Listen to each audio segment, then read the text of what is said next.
I have a digeridoo suspended from a tree in my back garden so that when the wind blows in a particular direction, it parps soothing sounds of the outback into my bedroom window. David, Steve, what do you think? Parps soothing sounds of the outback. Yes. What a poetic way of putting it. Thank you. Do you genuinely believe that that particular instrument makes a parp? How would you describe it, Greg? And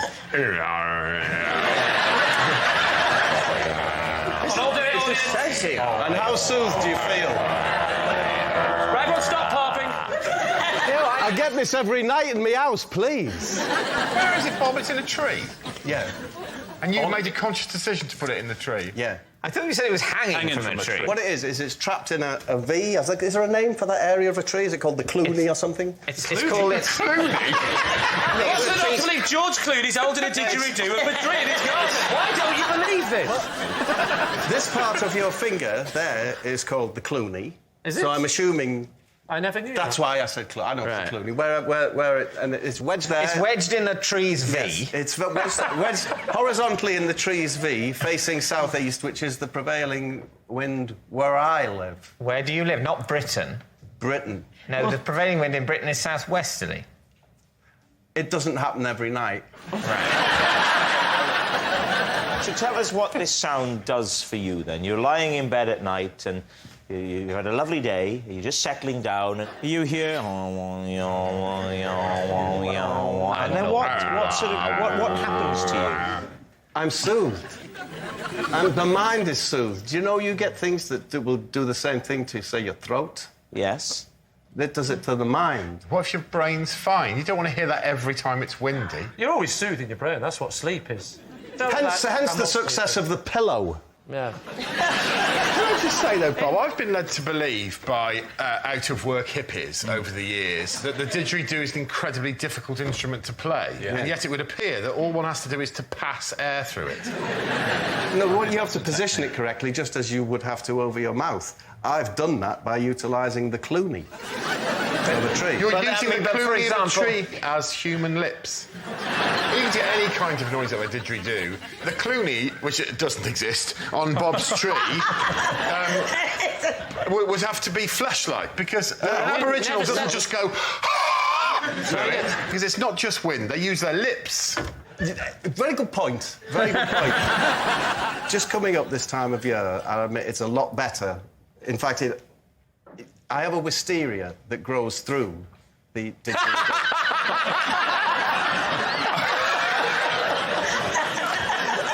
Of course. And when the wisteria comes into leaf, not only does it pipe the wind towards the didgeridoo, but it acts as the lips.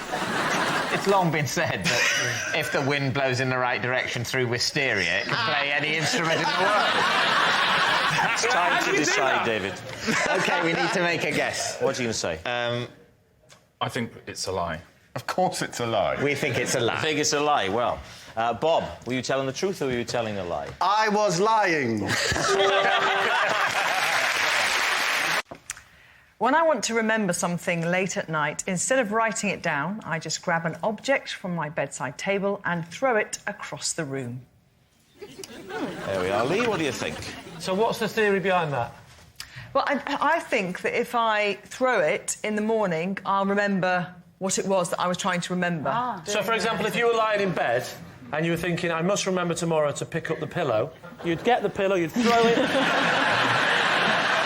Have you experimented with slightly easier techniques of remembering stuff, like pen and paper, maybe?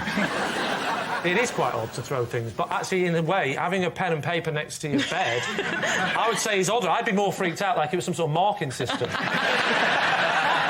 that why there's pen and paper next to the beds in hotels? It's in case people want to mark each other. It's not just for countdown days. When was the last time you did it? Do you remember? No, I was just... Sorry, what was that? That was an odd moment, wasn't it? First of all, we're trying to work out which of the two of you she's looking at. If indeed was it both. What happened there is I considered saying something, and then stopped myself. I thought before anyone had noticed I'd considered And saying I, something. comedic effect, pretended that we were sleeping together. Trust me, we knew it was for comedic effect. Yeah. It's the only reason anyone ever does sleep with me. So, no, the last time that I did it was to remember... I think I hadn't done my kids' school lunch boxes, so it was to remember to do their lunch boxes. Right. Does it have to be something related? So if it's to remember to book a taxi, do you throw a model taxi onto the floor? Is it something that will there be a clue? Will the clue be there as we go The through? clue is when I... I'm doing David Frost. Somehow, when I trip over them in the morning, it just immediately triggers. So, Lee, what's it going to be? I think it's a 50-50 one, this. Oh, 50-50. no. Sorry. What would your percentage balance be? I think 100% it's a lie. That's a big call. Which way are you leaning, Christian? Oh. Oh, for heaven's sake, please, must this be a festival of smut? I suspect it's probably true. I think I'm going to lean more towards Christian and say that is true. You're saying true. OK, Gabby, were you telling the truth or were you telling a lie? I was telling the truth. As a method actor, on the set of Downton Abbey, I like to remain in character all day and even help serve lunch to the cast and the crew as Carson. Yeah, David, what do you think? Right. My immediate question is that I think on a big set like Downton Abbey with a lot of high-profile stars like Maggie Smith, there'd be an insurance issue with unqualified caterers serving lunch. Nobody's ever told me there was an insurance issue. I don't do Maggie, I have to say. Maggie... Do you bring her food, then? I don't serve Maggie her food. What I do is I bring the food to the people on the dining bus, rather than go around to individual caravans or changing rooms. Why do you think that helps your performance? It just helps me stay in character somehow. I don't like to switch off. I lose concentration if I switch off. I just try to stay with it. It's tricky when you're serving things out of polystyrene plates, but it just helps me. Well, I was going to say, 'cause if you want to inhabit the mind of the Edwardian or First World War butler, and you say, I am that person, then suddenly there's a camera, an HD camera and a boom in front of you, aren't you going to sort of scream, witchcraft, witchcraft?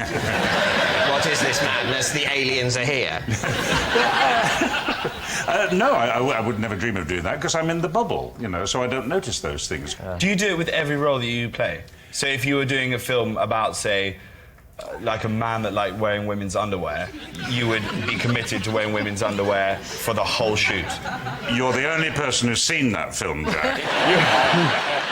But you're a dresser, obviously, so you would dress all the male members of the cast that I'm you a butler, tend to madam. as well. Not dresser.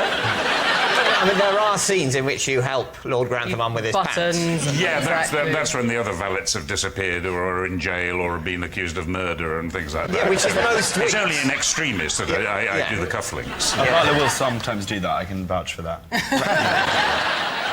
I think the problem with you, Jim, is you've got such a lovely voice. Everybody's happy, just... You're just sat there. You're sat there like this. Yeah, you flounder in such an authoritative way.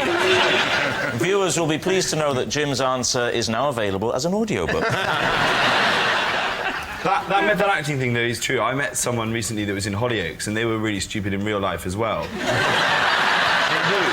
it all the time. I knew someone in Hollyoaks, and his granny used to watch every episode, and he said, Granny, you please don't... So what he did was, that if it was his last scene of the episode, he'd go like that, and that was Granny could switch off then, because she knew he wasn't in anymore. So what do you think, David? I don't think it's true. I think it's the sort of thing people make up about actors, and I think in this instance it would be very impractical. I think on a long, busy filming day... You'd spill things, wouldn't you, the whole time? You'd spill things on your suit. The last thing Jim would want to do is serve other people food. Well, I think it's very feasible that an actor would do that sort of method thing, but I think Jim, having heard him and met him, he's such a cool cat. I imagine he's the kind of guy rocks up on set, gets handed the script, quick skim read, and then, in the words of Snoop Dogg, just drops it like it's hot. I think he means it's a lie. Do you know, thanks to you, we're reaching a whole whole different demographic. So, they think it's a lie. Jim, truth or lie? I do drop it like it's hot because it is a lie. I once prevented a burglar from breaking into my house by hiding behind the door and barking like two different dogs at him. David's team. First up, please do the two different dogs that you did. And say what the dogs were. OK, well, I doubt that Xander, in his state of panic, went, first I'll do a Yorkshire Terrier, then I'll do... No, not an Airedale, a Retriever. I can't do a Retriever. I can't do a Retriever. I've tried. No, what I tried to do... The effect I was going for was of scratching paint and doing... What I wanted to give an illusion of was weight and snuffling. So I went for... Has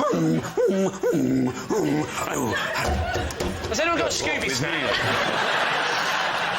And dog 2, the different dog. Maybe a smaller dog, the mastermind. One was this. No, the other one... I'm just worried about this, but it was... What? Did this frighten the burglar? Did he run off? Did he break into the house, Chris? No. You're crouching down behind a door. Yes. And a burglar is also coming through the door. Well, what was happening was the burglar was busy, was at the door trying to force his way in by shoulder barging. The door wasn't open, but he was trying to break the jam. So this was at night? And is your bed Yes, right this by is your... at night. Is your bed right by your front door? No, it's not. My bed is in my bedroom. Classic. Yeah. I thought because that's the last so you place thought, they'll look. hello, somebody's shoulder barging the front door. I was woken up by thunk on the door, and I was just thinking, what do I do? So did you hear he was barging away? Brum, brum, and you were then suddenly snuffling away at the other side of the door. And then he paused, did he? He paused. And then he went away. I think it weirded him out. Why didn't you do the noise of a scary dog? It sounded like a hamster. This is a very big hamster. That's scary, actually. Yeah. That's actually very scary. But don't you have a burglar alarm, Xander? I never set a burglar alarm. Not on national television. Hang on. OK, David, what are you going to say? Truth or lie? What do you think, Chris? I think it's so daft, and he's so daft. And it's such a ridiculous vision. I think it's almost certainly true. Mal? I'm the yin to your yang. Are you really? I'm saying it's a lie, a big fat one. I want you to override me again, David. I want you to override me. Sorry, if I do that again, it won't be special. I just don't think a burglar would try and shoulder barge the front door. Okay. I think a murderer might try and shoulder barge the front door. So therefore your answer is? Lie. Yeah. Lie. OK. Xander, was that the truth or was it in fact a lie? Well, I'm sorry to tell you, it is in fact a lie.